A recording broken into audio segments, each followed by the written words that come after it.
So now we can actually do an example to find standard deviation, the sample standard deviation. So we have some data. We got 1, 2, 3, 4, 5, 6 pieces of data. So we're just going to go through all of our steps. Now, you can kind of see I put some numbers in here to kind of help guide us a little bit. Now you're probably wondering why I don't have 1 first. So the reason why is because what some people like to do is they'll like to draw this as a table. So, so if you have a table, say, okay, well, there's my 1 column or 1 row, and then I have another row. Some people like to do it like that, so that's why I put the mean below the table. But we still want to do that first. So we got to have our mean. So let's add up all of our numbers.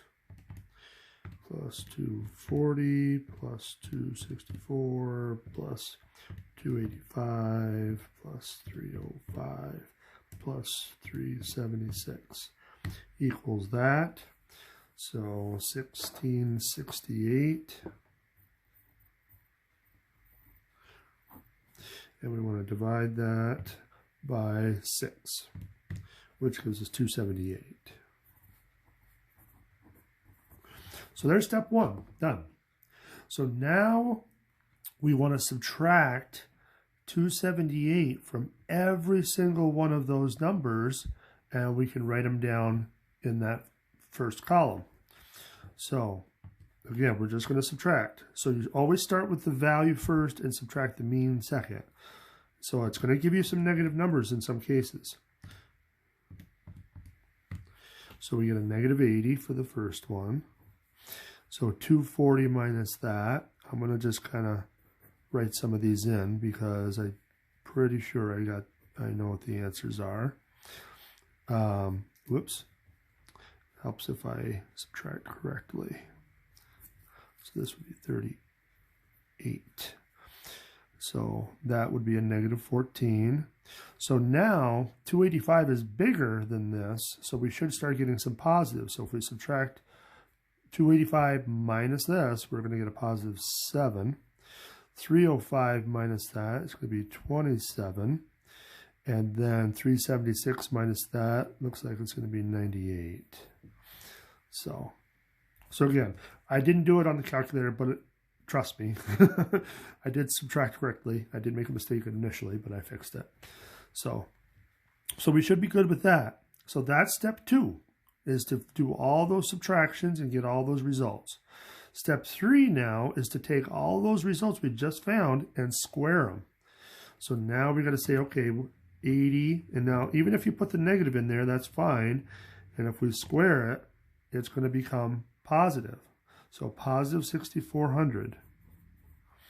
If we square this one, 1,444. I better double check just to make sure. Yeah.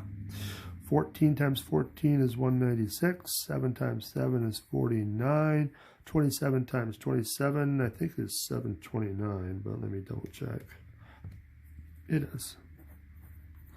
And then 98 times 98, I want to say is 9612, but let me double check that one. Nope, 9604. That was off. Okay.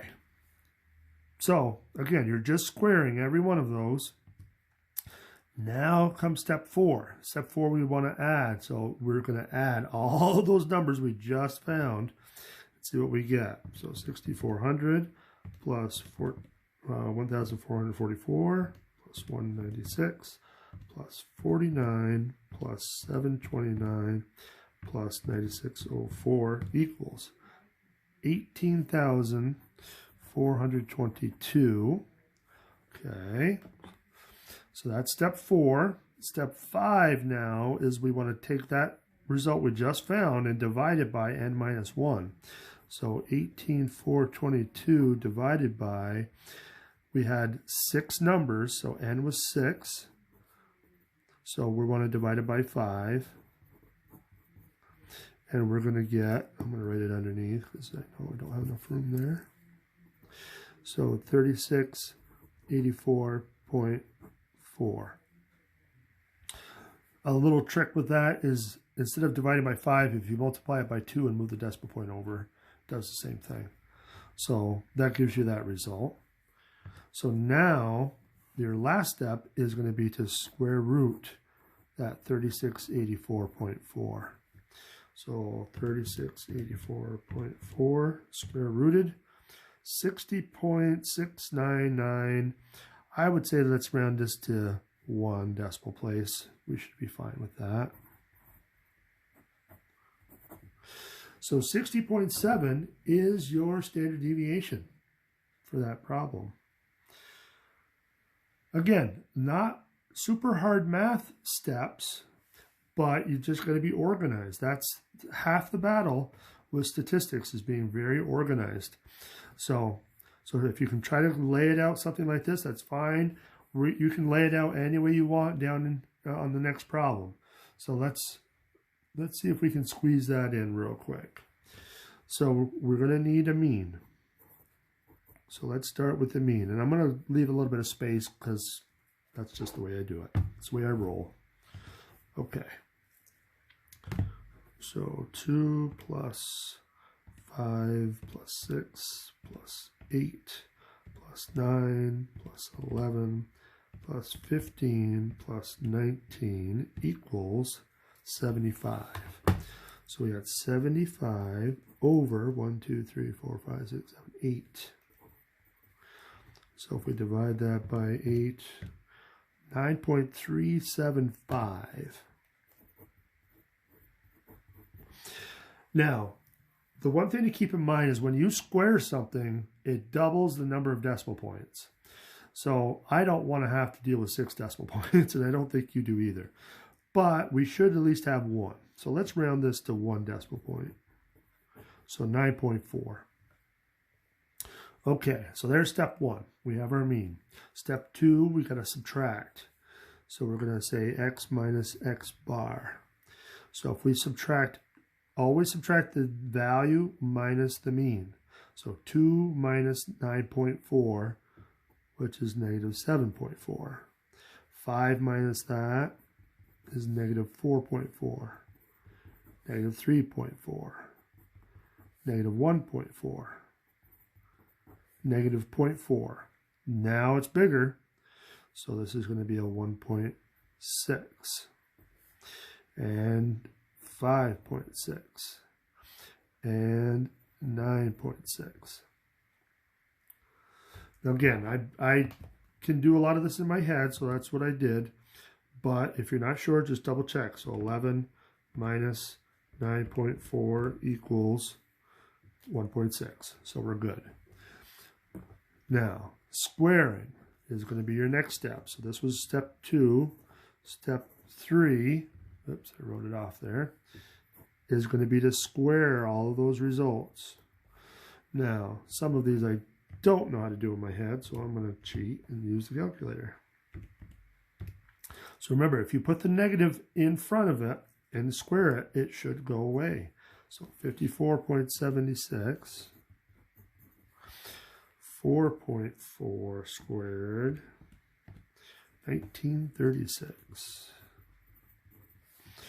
3.4, 1156, 1.96, 0.16, 2.56.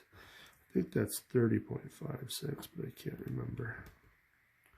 Squared, oh, 31.36. I think that's 92.16, so 9.6, yeah.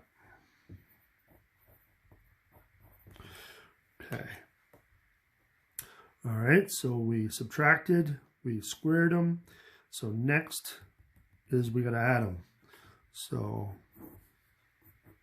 now, as far as writing down the notation and stuff that I'm doing here, that's optional, obviously. You don't have to write all those notations and stuff, but you just have to know what you're doing on that particular step. So I already got 92.16, so I'm just going to add them backwards. So let's add 31.36 2.56.16 plus 11.56 plus 18.36, 54.76 equals 213.88. Okay. So then we can go to step 5. And now we want to divide by n minus 1. So n, remember, was 8. So I'm just going to cheat and just say it's 7. So if we divide this by 7, 30.554. 428, and it goes on and on. And then remember, step 6 is to square root that answer. Now what's nice about this calculator is that you can just leave it in there and just hit square root. And then that takes care of the whole thing. So 5.52759. And if we want to round this, again, we could probably go 1 decimal point. Personally, I like 2. Gives you a little bit more accuracy. So in the previous one, it was kind of silly to round to 2 places because it still rounds to 0.7. But for this one, you can probably go 2 places. Okay, so let's stop there and then we'll do another example on the next page.